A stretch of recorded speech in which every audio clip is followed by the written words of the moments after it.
আসসালামু আলাইকুম। আজকে আমি আপনাদের সঙ্গে একটা মজাদার ভর্তা শেয়ার করব, যেটা খেতে খুবই মজা। চলুন দেরি না করে ভিডিওটা শুরু করি।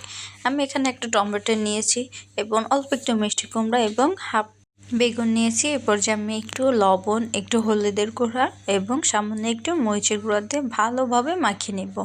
এটা মাখিয়ে নেওয়ার পর এখানে 5-10 মিনিট রেখে দেবেন, যাতে করে এটা খেতে খুবই মজা হবে এবং মশলাটা ওটার সঙ্গে ভালোভাবে মিশে যায়।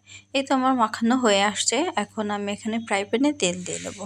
তেল দেওয়ার পর এই পর্যায়ে আমি প্রথমে মিষ্টি কুমড়া এবং বেগুন আর টমেটো দিয়ে দেব। এগুলো দেওয়ার পর অবশ্যই ঢাকনা দিয়ে ঢেকে নেবেন, না হলে এটা প্রপার সিদ্ধ হবে না।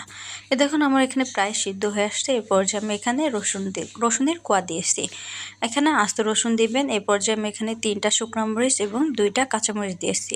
এর পর্যায়ে আমি একটা পেঁয়াজ কুচি দিয়েছি। এখানে সামান্য একটু তেল দিয়েছি, তেলের পরিমাণ কম হয়ে গেছিলো।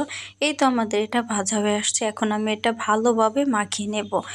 প্রথমে আমি এখানে পেঁয়াজ আর মরিচ ভালোভাবে মাখিয়ে নিয়ে এখন মিষ্টি কুমড়া আর বেগুন এবং টমেটো দিয়ে ভালোভাবে এটা মাখিয়ে নিতে হবে।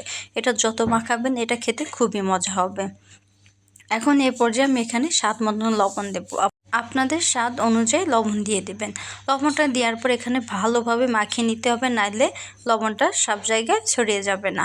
এরপর যে আমি এখানে একটু সরিষার তেল দেবো, এটা অবশ্যই দিতে হবে। সরিষার তেল দিলে এটা খেতে আরও অনেক মজা হবে। সরিষার তেল দেওয়ার পর এখানে ভালোভাবে মাখিয়ে নিতে হবে। এখানে আমি ভালোভাবে মাখিয়ে নিয়েছি। এই তো আমাদের তৈরি হয়ে গেল ভর্তা।